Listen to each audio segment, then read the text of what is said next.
Je m'appelle Ambre.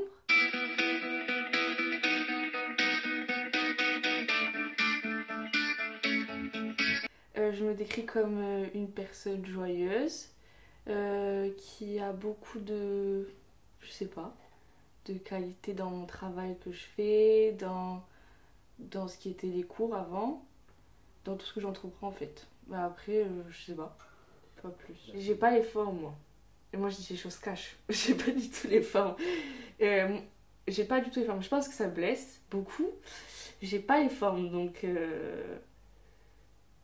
je pense le fond de ce que je dis. Parce que souvent les formes faut pas trop y faire attention. Je suis quelqu'un ouais, de cash. Donc des fois du coup je m'exprime mal. Alors que ce que je dis, il y a des choses qui sont vraies, mais juste, vu que je sais pas m'exprimer, bah, automatiquement je suis moins crédible. Mais du coup, vu que je suis jeune et que bah, je suis quelqu'un de très cash, ça c'est mon caractère, des fois bah, en fait je fais pas du tout attention, je dis les choses et non, si t'es pas content et tu prends avec, sauf que des fois non, il faut pas. Des fois je suis là, ouais non, j'aurais peut-être dû faire autrement. Je sais m'excuser, par contre je recommence. Bon.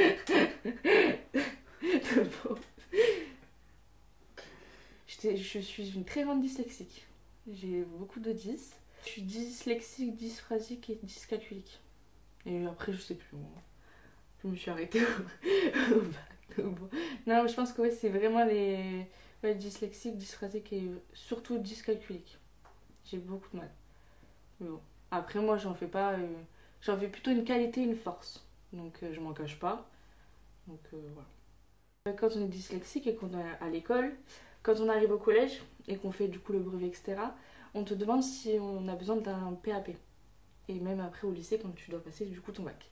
Sauf que moi, depuis le collège, j'ai dit non, je ne le veux pas. Parce que pour moi, c'est pas me rabaisser, attention, c'est pour moi, je sais que je suis capable, même sans ça, de faire comme les autres. Parce que j'ai toujours, ça c'est mon côté têtu, c'est de vouloir être, de faire et être comme les autres au niveau de ça. Parce que pour moi, c'était très compliqué au niveau des maths, du français, apprendre les poésies et tout. Donc ma mère, elle m'a tout appris, avec mon père aussi, au niveau des maths, tout en jouant. Par exemple, quand je savais pas les maths, ben, on faisait des gâteaux. Et là, d'un coup, ben, c'est normal, c'est logique. Sauf que quand c'était sur des calculés sur une feuille, non, c'était pas logique. Donc pareil, les poésies, c'était des poésies à trous. Donc moi, j'ai tout appris avec le jeu. Je suis franche, je suis quelqu'un de franc, de très très franc. Des fois, ça peut blesser, mais après, je suis quelqu'un de franc. Je dis la vérité, je dis les choses.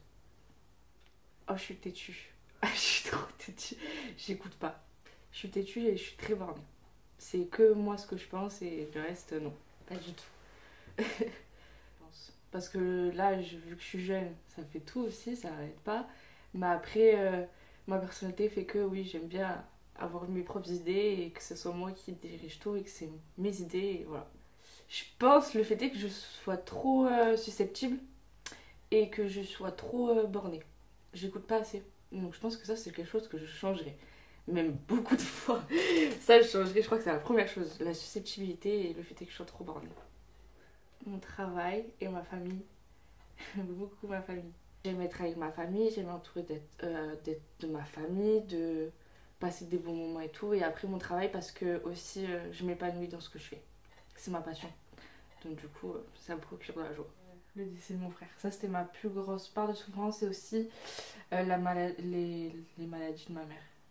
Ça, c'est ma grosse part de souffrance. J'aime pas voir les gens que j'aime, surtout ma maman, enfin mes parents, souffrir, être malade et tout, c'est pas une partie de plaisir. Donc voilà.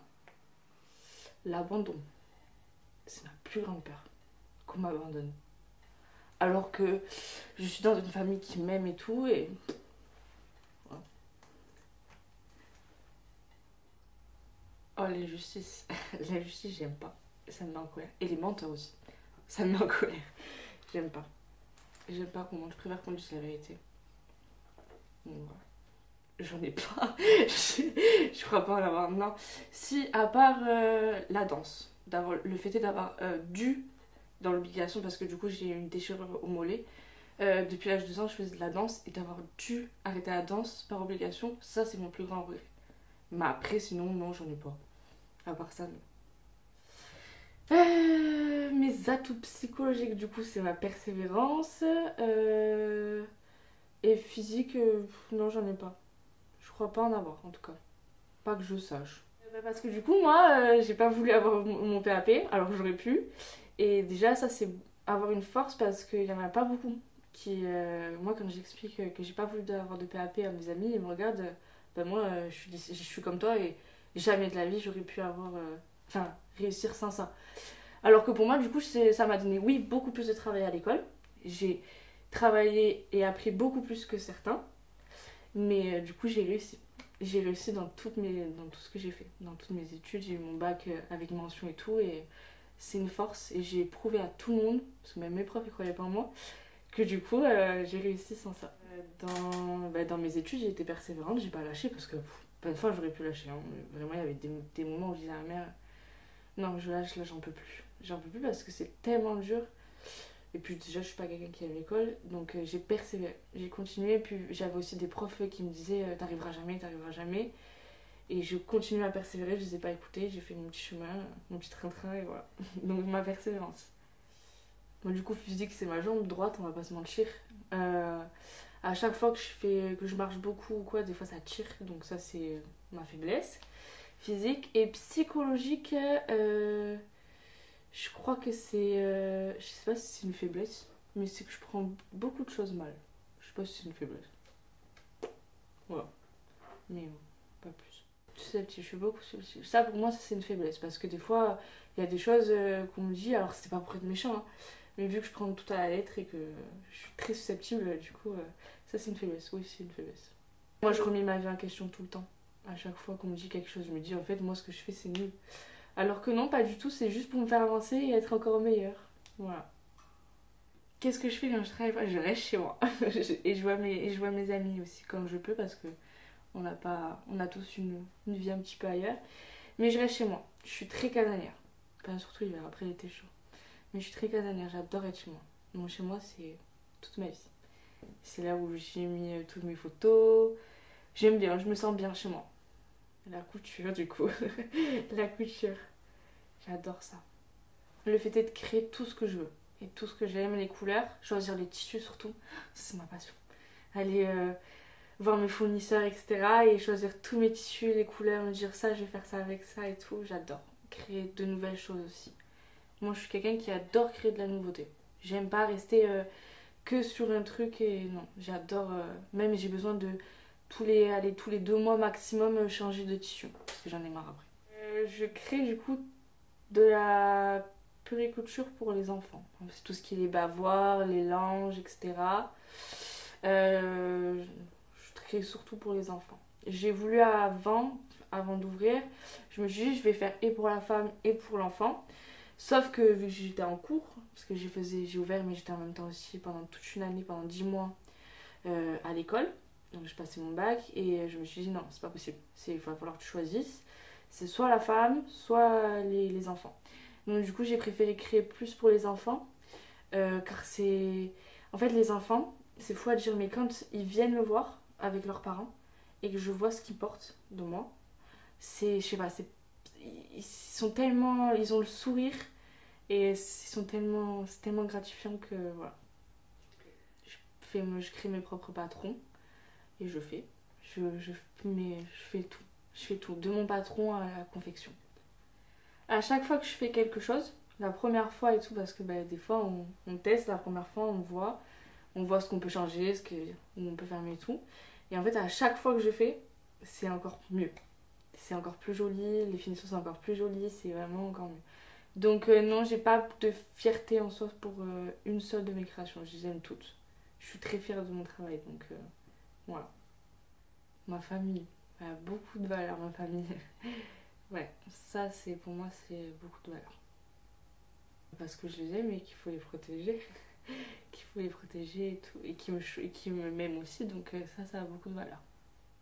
Toujours la franchise, l'honnêteté. Toujours. Ça pour moi c'est important. Le mensonge. Ça j'aime pas. Le mensonge et le fait est qu'on se moque. La moquerie. Ça j'aime pas. Quand j'étais au collège, je me suis fait harceler par des anciennes copines à moi.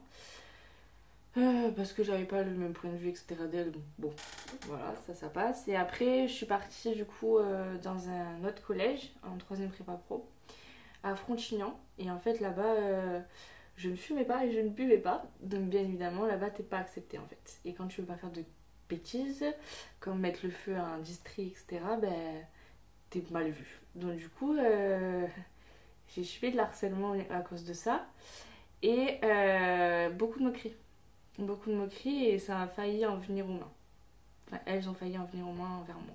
J'avais mon père et tout au téléphone avec moi et il a tout entendu. Donc ça c'était la pire chose qui pouvait m'arriver. Donc c'est pour ça que j'ai subi beaucoup de moqueries et beaucoup de mensonges envers moi et tout. Juste parce que j'étais différente et que je ne fumais pas et que je buvais pas. Donc pour des choses bêtes, mais ça en finit à de l'harcèlement. Ça a été signalé. Malheureusement, ça en est venu que quand j'ai eu mon... En fait, on était en classe, en cours d'anglais, et le problème c'est que un jour j'ai pété un câble, et du coup, il y avait la leader du groupe, quoi. Elle a commencé à raconter tout et n'importe quoi en classe, j'ai pété le plomb. Donc là, du coup, là, j'ai montré mon caractère, et donc là, ça m'a pas plu. Donc du coup, ça a fini qu'elle a voulu s'en prendre à moi. On nous a séparés. Du coup, on m'a sorti de la classe. Elle a été appelée du coup, chez le proviseur, etc. Et moi, du coup, j'étais appelée après chez le proviseur. Et la seule chose qu'il a su me répondre, alors ça faisait déjà quelques mois que ça durait, j'allais plus à l'école. Et la seule chose qu'il a su me répondre, c'est nous, on peut rien faire. Il faut que toi et tes parents, vous alliez porter plainte parce que nous, on fera rien. Ok. Donc du coup, après moi je sors, après mon rendez-vous avec le proviseur. Et j'avais une copine à moi, parce que j'avais une seule copine là-bas, qui m'attendait. Pour pas que je sorte toute seule, au cas où s'il se passait quoi que ce soit. J'ai appelé mon père pour qu'il vienne me récupérer. Et en fait, à ce moment-là, elles m'attendaient toutes devant le lycée. Et elles m'ont poussée, elles m'ont mis par terre. Et en fait, quand du coup ma copine elle a appelé un surveillant, ben, ils sont venus... elles étaient sur moi, quoi. Ils sont venus les enlever de moi. Donc du coup, ben voilà. Mon père, à ce moment-là, quand il s'est passé ça, il était 4 heures. Et nous, là-bas, on n'avait qu'un bus. C'était à 4 heures. Donc moi, ce bus-là, j'ai raté ce bus. Il fallait qu'il vienne me récupérer à Frontignan. Donc du coup, j'ai appelé mon père et j'étais en larmes, en larmes. J'ai dit, pas du tout, viens me chercher. Ça va plus du tout, là, c'est plus possible. Et quand je suis sortie du lycée, enfin du collège, c'était un collège lycée. Quand je suis sortie du lycée, mon père, il a tout entendu. Et il a entendu mes cris de détresse. Il est arrivé, il avait les larmes aux yeux. Donc, et heureusement qu'il y avait ma copine parce que j'étais toute seule, j'étais clairement. Je sais pas où je serais. Peut-être à l'hôpital. Mes parents savaient déjà ce qui se passait. Hein. Depuis le mois de septembre, ça a duré dès la rentrée en fait. Ils savaient et tout, mais ils m'ont dit attends de voir, parce que souvent moi je suis quelqu'un qui a peur de l'inconnu. Attends de voir et tout, peut-être que au fil des semaines ça va aller. Sauf que non, ça n'allait pas. Je faisais une phobie scolaire, j'allais plus à l'école et tout, ils savaient. Sauf que du coup, il a fallu y retourner parce que bah, c'est comme ça, c'est la vie, hein, on n'a pas le choix. Et j'y suis retournée, sauf que cette fois-là où j'y suis retournée, c'était la fois de trop. Donc à ce moment-là, là, mes parents ont dit stop, on va porter plainte parce que le lycée n'a rien fait. Et ils ont juste pris, il nous a parlé, mais nous, qu'est-ce que tu veux qu'on te fasse? Sauf le proviseur. Le proviseur, moi je vais rien faire pour toi. Il s'en est complètement. Ils s'en foutaient. Et en fait, on a porté plainte le lendemain à Frontignan et on va pas se mentir, la justice n'a rien fait, n'a toujours rien fait. Parce que moi, je peux porter plainte pour porter plainte. Hein. Je pas dit après 4 ans, enfin après des années, ça va passer. Non, non. Et on m'a appelé il y a un an pour me demander si je gardais toujours ma plainte. J'ai dit oui et depuis, j'ai pas de nouvelles. Et ça, c'est un peu triste parce que pour moi, c'était pas quelque chose qui était normal et c'est pas normal. C'est pas normal parce qu'il y en a encore beaucoup trop qui en subissent et ça, moi, je supporte pas. Déjà parce que je l'ai vécu et que je sais ce que ça fait. Mais alors en plus, c'est nous, les victimes, qui devons tout supporter. Et c'est nous, les victimes, qui se disent en fait, nous, on est nuls quoi. On n'ose même pas en parler à ses parents et tout. Donc voilà. Moi, je me suis mutilée et tout à cause de ça. Ma mère, elle a su parce que je lui ai montré une série qui parlait de ça sur Netflix. Donc du coup, elle a su. Et là du coup, on a tout fait pour que ça se passe au mieux. Je suis retournée au collège à Metz. Donc voilà. Là, c'est là où mon caractère, je me suis dit, moi, à partir de ce moment-là, je me laisse plus faire. Ça sert à rien parce que sinon, après, je vais me faire manger. Donc, Donc ça a eu ça, sur ça cet impact, et ça m'a aussi permis, quand il y a eu des interventions à mon lycée du coup à 7, sur le harcèlement, ça m'a permis, parce que du coup c'était des pièces de théâtre, vu que mes amis au lycée ils savaient, ils m'ont demandé d'y aller et tout, et ça m'a permis d'expliquer aussi, et ça m'a permis de défendre ceux qui ont vécu le harcèlement, parce que j'en ai défendu une au lycée donc, qui a vécu le harcèlement, parce que ma prof savait que j'en avais vécu avec 2 amis à moi, donc du coup voilà. Ils se rendent tellement pas compte, les gens, ils se croient que c'est drôle, sauf que souvent c'est jamais drôle. Mais le problème c'est qu'ils s'en rendent pas compte, donc ils sont pas assez matures pour ça. C'est vraiment, pour moi, vraiment, où tu sais que c'est pas drôle, c'est que quand tu l'as vécu. Quand tu l'as pas vécu, tu peux pas savoir en soi. Et moi, il y a plein de gens, ben, cette classe-là, ils m'ont dit, mais nous, on savait pas. Comment on peut le savoir? Pour nous, ça nous fait, mais comment nous, on peut savoir que la personne, ça le fait pareil, parce que nous, on l'a pas vécu. Donc, du coup, ça fait prendre conscience de beaucoup de choses. Et puis, si on se fait harceler, il faut en parler. Il faut en parler. À ses parents, nos parents, ils vont pas nous juger. Nos parents, justement, ils vont nous aider. Ils vont être là pour nous. Et eux, ils savent pas. Ils se disent, mon enfant, il va très bien. Mon enfant, c'est la jeunesse, il est jeune, c'est pour ça, c'est normal. Sauf que non, quand ils savent pas, ils savent pas. Et le harcèlement, c'est quelque chose qui est affreux et horrible à vivre. Donc, faut en parler. C'est vraiment... Même si avec le CPE ou la CPE qu'on a dans notre établissement, ou les pions qu'on a dans notre établissement, et avec qui on s'entend super bien, et qu'on se sent parler, de leur dire, il faut leur dire. Mais en plus, maintenant, à l'heure d'aujourd'hui, c'est beaucoup... c'est moins pris à la rigolade. Il y a des conséquences. On peut porter plainte, il y a vraiment des conséquences graves, très très graves. Parce qu'il y en a qui, très clairement, ils sautent la vie. Donc ça a pris beaucoup plus d'ampleur depuis quelques années.